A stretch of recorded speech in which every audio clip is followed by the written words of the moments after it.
Most people expect love to look like constant communication, grand gestures, and emotional declarations. But when an avoidant still loves you, their care manifests as invisible protection that operates from the shadows. They become your silent guardian angel, watching over your well-being without making their presence known or demanding credit for their concern. This protective instinct shows up in subtle ways that are easy to miss if you're looking for traditional romantic gestures. They might discreetly ask mutual friends about your well-being during difficult times, ensuring you have support without directly offering it themselves. They check your social media obsessively during stressful periods in your life, not to interfere but to monitor that you're okay and thriving. The avoidant might position themselves to be nearby during events they know will be challenging for you, not to rescue you, but to be available if you need help. They remember important dates, your job interviews, medical appointments, family gatherings, and while they won't reach out directly, they're mentally present and concerned about how these events unfold for you. This distant protection is actually one of the purest forms of love an avoidant can offer, because it serves no purpose for them emotionally. They're not protecting you to earn gratitude, maintain connection, or receive recognition. They're doing it because they genuinely care about your happiness and safety, even when caring brings them no personal benefit or contact. People misunderstand this sign because it doesn't look like the movies or romance novels. There are no dramatic interventions or obvious gestures of care. But for an avoidant, loving someone enough to worry about them without expecting anything in return represents the deepest possible emotional investment they're capable of making. They remember everything about you with photographic accuracy. When an avoidant has moved on emotionally, they typically forget or minimize details about past relationships as a protective mechanism. Their brain naturally discards information about people who no longer hold emotional significance. But when they still love someone, their memory becomes a vault that preserves every detail about that person with startling precision. This isn't casual recollection, it's obsessive retention of information that serves no practical purpose unless the person still holds enormous emotional weight in their life. The avoidant remembers conversations from months ago, word for word, recalls specific dates and times of meaningful moments, and retains detailed knowledge about their person's preferences, fears, dreams, and daily routines. They know their person's coffee order from a cafe visited 6 months ago, remember exactly what they were wearing during specific conversations, and can recall their work schedule, family dynamics, and friend relationships with the dedication of someone who's been taking mental notes for an important exam. This photographic memory extends to emotional patterns as well. The avoidant remembers what makes their person happy, what triggers their anxiety, what comforts them during difficult times, and what motivates them to grow. They've memorized their person's emotional blueprint because they're still deeply invested in their well-being and happiness. People misunderstand this sign because the avoidant never mentions this detailed knowledge directly. They don't bring up these memories in conversation or use them to reconnect. Instead, this information exists as a private treasure trove that proves their continued emotional investment, even when they can't or won't act on those feelings. The retention of such specific, unnecessary details reveals that their person still occupies significant mental real estate. Someone who has truly moved on doesn't waste cognitive energy memorizing the minutiae of a past relationship. They can't form meaningful connections with anyone new. When an avoidant still loves someone, they become psychologically incapable of bonding with new people on any meaningful level. They might date others, even enter new relationships, but they unconsciously sabotage every potential connection by holding everyone to the impossible standard of their lost love.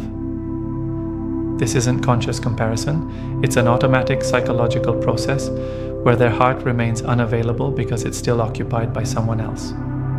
Every new person gets measured against their person and found lacking in some essential way. This person is more attractive but lacks their person's intelligence. That person is more emotionally available but doesn't challenge them the way their person did. The avoidant goes through the motions of romance while feeling emotionally dead inside. New relationships feel hollow and performative because their capacity for genuine attachment is still tied up with someone else. They might have physical relationships or enjoy companionship, but they can't access the deep emotional connection that would create real partnership.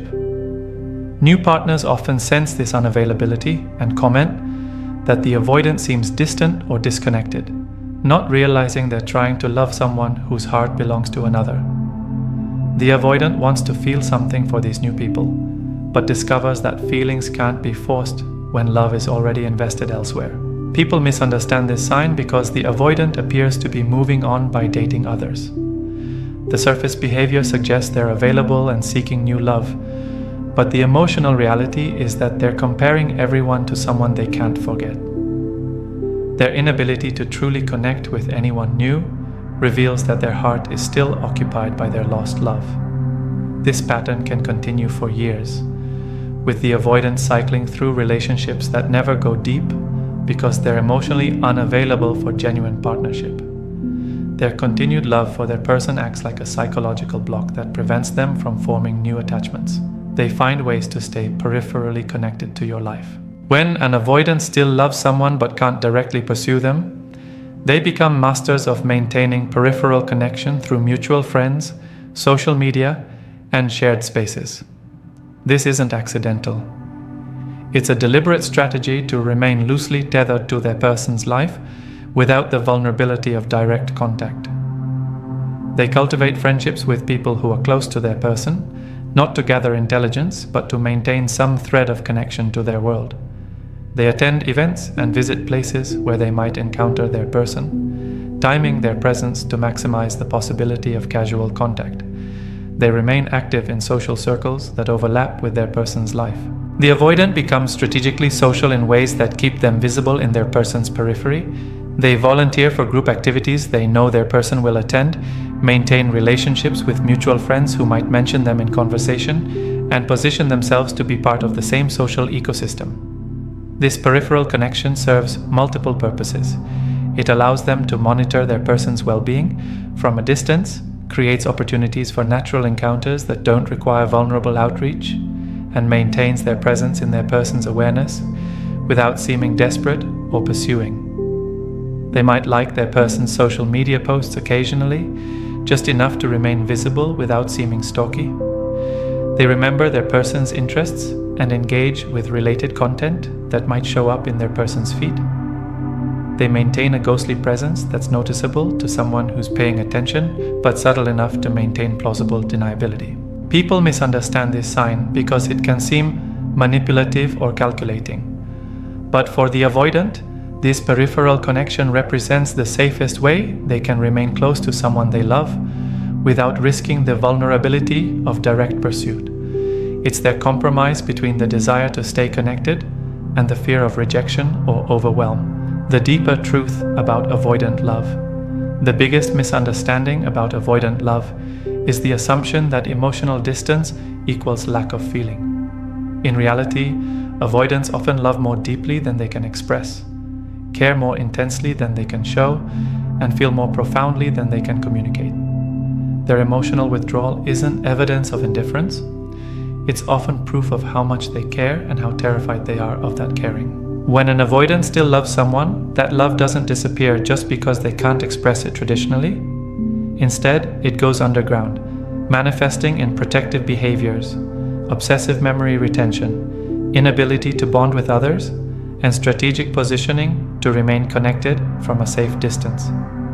These signs require a different kind of literacy to read because they're written in the avoidant's native emotional language. Actions rather than words, consistency rather than intensity, presence rather than pursuit.